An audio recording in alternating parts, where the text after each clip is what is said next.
Hello everyone, Yeljiku Namaskar. Welcome back to CMAS Academy. In today's video, we shall solve one question that is from data interpretation. So, ಕಳೆದ ಬಾರಿ KSET ಪ್ರಶ್ನೆ ಪತ್ರಿಕೆಯಲ್ಲಿ ಕೇಳಿದಂತಹ data interpretation question ಅನ್ನ ನಾವು ಇವತ್ತಿನ ವಿಡಿಯೋದಲ್ಲಿ ಸಾಲ್ವ್ ಮಾಡೋಣ. ಓಕೆ, ಸೊ ತುಂಬಾ ಕೆಸೆಟ್ ಆಸ್ಪಿರೆಂಟ್ಸ್ ಗಳು ಕೇಳ್ತಾ ಇದ್ರು ಡಿಐ ನ ಬಗ್ಗೆ ವಿಡಿಯೋ ಹಾಕಿ ಅಂತ ಹೇಳ್ಕೊಂಡು. So will take up a question from the question paper it self. So ಇದು ಲಾಸ್ಟ್ ಟೈಮ್ ಕೇಳಿದಂತಹ ಪ್ರಶ್ನೆ. ಸೊ ಏನ್ ಕೊಟ್ಟಿದ್ದಾರೆ ಇಲ್ಲಿ ನೋಡಿ. Answer the following question. I hope the video is clear. Answer the following questions from 16 to 20 based on the data given below.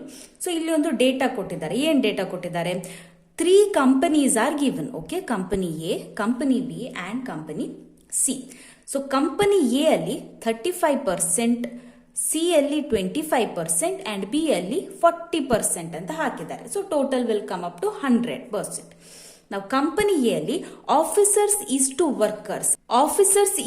Workers ಅಂದ್ರೆ officers ಮತ್ತು workers ನ ರೇಷಿಯೋ ಕೊಟ್ಟಿದ್ದಾರೆ. ಏನು ರೇಷಿಯೋ ಅಂತ ಹೇಳಿದ್ರೆ let me pan a little bit. Okay, so company ಎನಲ್ಲಿ 35 ವರ್ಕರ್ಸ್ಗೆ 1 officer. ನೋಡಿ 1:35 ಅಂತ ಹೇಳಿದ್ರೆ ಪ್ರತಿ 35 ವರ್ಕರ್ಸ್ಗೆ ಒಂದು ಆಫೀಸರ್ ಬೇಕು ಅಂತ ಅಲ್ವಾ. ಸೊ ಕಂಪನಿ ಬಿ ಅಲ್ಲಿ ನೋಡಿ 20 ವರ್ಕರ್ಸ್ಗೆ ಒಂದು ಆಫೀಸರ್, ಪ್ರತಿ 20 ವರ್ಕರ್ಸ್ಗೆ ವಿ ರಿಕ್ವೈರ್ 1 ಆಫೀಸರ್ ಅಂತ ಆಯ್ತು. ಅದೇ ರೀತಿ ಕಂಪನಿ ಸಿ ಅಲ್ಲಿ ಪ್ರತಿ 15 ವರ್ಕರ್ಸ್ಗೆ ಒಂದು officer. Okay, so 1 officer for every 15 workers. So this much you have to understand from the data. Now what they have given, total workers ಎಷ್ಟು ಕೊಟ್ಟಿದ್ದಾರೆ? 1200 ಟೋಟಲ್ ವರ್ಕರ್ಸ್ ಅಂತ ಹಾಕಿದ್ದಾರೆ. ನಾವು ಟೋಟಲ್ ವರ್ಕರ್ಸ್ ಅಂತ ಹೇಳಿದ್ರೆ ಟೋಟಲ್ ವರ್ಕರ್ಸ್ ಮಾತ್ರ, ಆಫೀಸರ್ ಅಲ್ಲ ಇಲ್ಲಿ. ಓಕೆ, ಆಫೀಸರ್ಸ್ ನ ಸಂಖ್ಯೆ ಬೇರೆಯೇ ಇದೆ, ಅದನ್ನ ನಾವು ಕಂಡು ಹಿಡಿಬೇಕು. ಇಲ್ಲಿ ಇವರು ಕೊಟ್ಟಿರುವಂತದ್ದು ಸ್ಪೆಸಿಫಿಕ್ ಆಗಿ ಏನು, ಟೋಟಲ್ ವರ್ಕರ್ಸ್ ಮಾತ್ರ. Okay, total workers is 1200. ನಾವು let us see the question. So 5 questions ಅನ್ನ ಇಲ್ಲಿ ಕೊಟ್ಟಿದ್ದಾರೆ. If you read the first question, find the ratio between total number of workers in the company A and company B to total number of officers in company A and company B ಅಂತ ಕೇಳಿದ್ದಾರೆ. Now to solve this particular question, we require the number of workers. So ಇಲ್ಲಿ percentage ಗಳನ್ನ ಹಾಕಿದ್ದಾರೆ, ಅದೇ ರೀತಿ ರೇಷಿಯೋವನ್ನ ಕೊಟ್ಟಿದ್ದಾರೆ. ಆದ್ರೆ officers ನ ಸಂಖ್ಯೆ ಎಷ್ಟು company A, company B, company C ಅಲ್ಲಿ, ಅದೇ ರೀತಿ ವರ್ಕರ್ಸ್ ಗಳ ಸಂಖ್ಯೆ ಎಷ್ಟು in company A, B and C, that we don't know, right. So first ಗೆ ವರ್ಕಿಂಗ್ ನೋಟ್ ನೀವು ಮಾಡ್ಕೊಳ್ಬೇಕಾಗಿರುವಂತದ್ದು to find out the number of officers in company A, B and C and workers in company A, B and C. So let see how to work out this particular question. Now let us see how to calculate the number of workers and officers. Now total workers ಕೊಟ್ಟಿದ್ದಾರೆ 1200. Now we know from this diagram that A ಕಂಪನಿಯಲ್ಲಿ 35% workers ಇದ್ದಾರೆ, B ಕಂಪನಿಯಲ್ಲಿ 40% ಇದ್ದಾರೆ, C ಅಲ್ಲಿ 25% ಇದ್ದಾರೆ. Total comes up to 100% ಅಲ್ವಾ. So ಹಾಗಿದ್ರೆ how to calculate the number of workers. Here company a workers ಅನ್ನ ಫೈಂಡ್ ಮಾಡೋದಕ್ಕೆ 1200 is equal to 100. ಅಂದ್ರೆ total number of workers is 1200 which is equal to 100% or 100. Now we know that in company A there are 35% workers. So ಆ 100 ನಲ್ಲಿ 35% ಅಂತ ಹೇಳಿದ್ರೆ ಎಷ್ಟು? See, 1200 is equal to 100. Then 35 means how much? Very simple cross multiplication you have to do. 1200 into 35 divided by 100. So 0 cancels. 12 into 35 ಮಾಡಿದ್ರೆ you get 420. Calculators allowed ಇರೋದಿಲ್ಲ. So ಹಾಗಾಗಿ ನಮ್ಮ calculations ಸ್ವಲ್ಪ ಕ್ವಿಕ್ ಇರಬೇಕು. ಓಕೆ, ಸೊ ಫುಲ್ 1 hour ಅನ್ನ ಇದೇ calculations ಗೆ waste ಮಾಡಬೇಡಿ. ಉಳಿದ ಕ್ವೆಶ್ಚನ್ ಗೆ ನಮಗೆ ಟೈಮ್ ಸಾಕಾಗೋದಿಲ್ಲ. ಸೊ ಕ್ಯಾಲ್ಕುಲೇಷನ್ ಆದಷ್ಟು ಕ್ವಿಕ್ ಮಾಡ್ಲಿಕ್ಕೆ ಟ್ರೈ ಮಾಡಿ, ಆಯ್ತಾ. ನಾವು ಕಂಪನಿ ಬಿ ಯಲ್ಲೂ ಹಾಗೆ ಪರ್ಸೆಂಟೇಜ್ ನಮ್ಗೆ ಗೊತ್ತಿದೆ ಅಲ್ವಾ. the percentage of workers we know already. So again 1200 ಅಂತ ಹೇಳಿದ್ರೆ 100, ಹಾಗಿದ್ರೆ 40 ಅಂತ ಹೇಳಿದ್ರೆ ಎಷ್ಟು? So cross multiplication. I hope everybody knows this cross multiplication.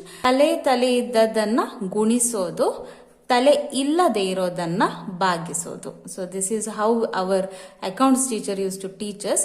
0 cancel ಆಗುತ್ತೆ ಅಂಡ್ 12 into 40 ಮಾಡಿದ್ರೆ 480, ಆಯ್ತಾ. ದೆನ್ ಕಂಪನಿ ಸಿ ಯಲ್ಲೂ ಹಾಗೆ 1200 ಅಂತ ಹೇಳಿದ್ರೆ 100, ಹಾಗಿದ್ರೆ 25% ಅಂತ ಹೇಳಿದ್ರೆ ಎಷ್ಟಾಗುತ್ತೆ? ಕ್ರಾಸ್ ಮಲ್ಟಿಪ್ಲಿಕೇಶನ್ಗೆ 1200 into 25 divided by 100. 0 cancels. 12 into 25 is 300. Correct? Okay, if you do the totals, ಈ ಮೂರನ್ನು ಟೋಟಲ್ ಮಾಡಿದ್ರೆ 1200 ನಮಗೆ ಟೋಟಲ್ ಸಿಗುತ್ತೆ, which is the total number of workers. Now we calculated the number of workers in company A, company B and company C, right? Now let us find the number of officers. How to find the number of officers? See, you can consider this way. Let us consider officers as X. Officers ಗಳ ಸಂಖ್ಯೆಯನ್ನ X ಅಂತ ಇಟ್ಕೊಳ್ಳೋಣ. And we know the ratio. ಅಲ್ವಾ, ಇಲ್ಲಿ ratio ಕೊಟ್ಟಿದ್ದಾರೆ A, B, C ಗೆ 1:35, 1:20, 1:15. So this is the ratio of officers. So ಈ ತರಾನು calculate ಮಾಡಬಹುದು, ಅಥವಾ there is another simple way. ನೋಡಿ ಏನ್ ಕೊಟ್ಟಿದ್ದಾರೆ, 1:35 ಅಂದ್ರೆ ಕಂಪನಿ ಎ ನಲ್ಲಿ 35 ವರ್ಕರ್ಸ್ಗೆ ಒಂದು ಆಫೀಸರ್ ಅಲ್ವಾ. ಸೊ 35 ವರ್ಕರ್ಸ್ಗೆ ಒಂದು ಆಫೀಸರ್ ಆದ್ರೆ ನಮ್ಮ ಕಂಪನಿ ಎ ನಲ್ಲಿ ಟೋಟಲ್ ವರ್ಕರ್ಸ್ ಗಳ ಸಂಖ್ಯೆ ಎಷ್ಟು, 420. ಹಾಗಿದ್ರೆ 420 ವರ್ಕರ್ಸ್ಗೆ ಎಷ್ಟು ಆಫೀಸರ್ಸ್ ಗಳು ಬೇಕಾಗುತ್ತೆ ಅಂತ ಕ್ಯಾಲ್ಕುಲೇಟ್ ಮಾಡ್ಕೊಳ್ಳಿ. ಕ್ರಾಸ್ ಮಲ್ಟಿಪ್ಲಿಕೇಶನ್ ಮಾಡಿ again. 420 into 1 divided by 35. Okay, so 420 divided by 35 ಮಾಡಿದಾಗ ಆಗುತ್ತೆ. So your answer will be 12 here. ಗೊತ್ತಾಯ್ತಾ? ಅದೇ ರೀತಿ ಕಂಪನಿ ಬಿಗೂ ನೋಡಿ, ಇಲ್ಲಿ ಹೇಳಿದ್ದಾರೆ ಪ್ರತಿ 20 ವರ್ಕರ್ಗೆ ಒಂದು ಆಫೀಸರ್ ಬೇಕಂತೆ. So for every 20 workers we require 1 officer, which means in company B we have how much we calculated just now, no? 480 workers. So for every 20 workers we require 1 officer. Then for 480 workers, how many officers we require? Cross multiplication again. 480 into 1 divided by 20. Okay, so answer is 24. Then third one kuda adhe reeti. For every 15 workers we require 1 officer. So for every 15 workers we require 1 officers. Hagidre 300 workers idare company C alli. So for 300 workers, how many officers we require? So we calculate like this, 300 into 1 divided by 15. ನಾನು ಹೇಳಿದಲ್ಲ, cross multiplication, ತಲೆ ಗುಣಿಸೋದು, ತಲೆ ಇಲ್ಲದನ್ನ ಭಾಗಿಸೋದು. So 300 into 1 divided by 15 gives you 20 as the answer. Okay, so these are the number of officers here, 12, 24 and 20.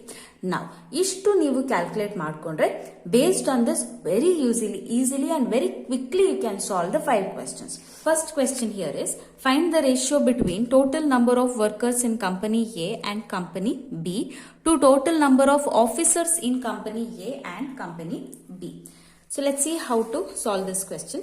So first one, company A ಮತ್ತು company B ನ total workers ಅನ್ನ add ಮಾಡ್ಕೊಳ್ಳಿ. Ratio ಕೇಳಿದಾರಲ್ವಾ. So company A ನಲ್ಲಿ we have calculated 420 workers ಇದ್ದಾರೆ, plus we have 480 workers in company B. So 420 plus 480. Total number of officers in company A is 12 and company B is 24. So if you add this, you get 900 is to 36. So 36 ones and 36 25s are. 25 is to 1 is the correct answer. So option A is the correct answer here. Next question. Total number of employees in company B exceeds the total number of employees in company C by. So here total number of employees anta kelidare, total number of workers alla. So employees anta helidre workers and officers together alva. So total number of employees in company B becomes 480. This is the number of workers and 24 is the number of officers in company B. So ಇದು ಎರಡನ್ನ add ಮಾಡ್ಕೊಳ್ಳಿ. Minus company C ಅಲ್ಲಿ total number of workers 300 plus officers 20. So ಇದೆರಡನ್ನ add ಮಾಡ್ಕೊಳ್ಳಿ. First you add these two and so 504 minus 320. Our answer is 184 here. So option C is the correct answer. Next question. What is the total number of officers in the 3 companies? So total number of officers ಕೇಳಿದ್ದಾರೆ in 3 companies. Very easy. We have already calculated it. A plus B plus C. So A company ಅಲ್ಲಿ 12 officers, B ಅಲ್ಲಿ 24 and C ಅಲ್ಲಿ 20. So total is 56. Next question. The difference between the total number of employees, again employees in company A and company C is. Now workers ಅಲ್ಲ, it is employees. So workers ಮತ್ತು officers ಎರಡು include ಆಗ್ತಾರೆ in employees, right? So company A ನಲ್ಲಿ 420 workers plus 12 officers. So total number of employees are 432. Company C ನಲ್ಲಿ 300 workers plus 20 office, 320 is the total number of employees. So ಎಷ್ಟು difference ಇದೆ? 432 minus 320, 112 is the difference. Last question. The difference in the number of officers in company B and company C. So ಬರೀ officers ನ difference ಕೇಳಿದ್ದಾರೆ. So company B ಅಲ್ಲಿ 24 officers, company C ಅಲ್ಲಿ 20 officers. So ಏನು difference? Difference is 420. So yes, that was about today's data interpretation video. Thank you so much for watching. All the very best for your examinations. I'll see you in the next video. Till then, take care. Bye bye. Namaste.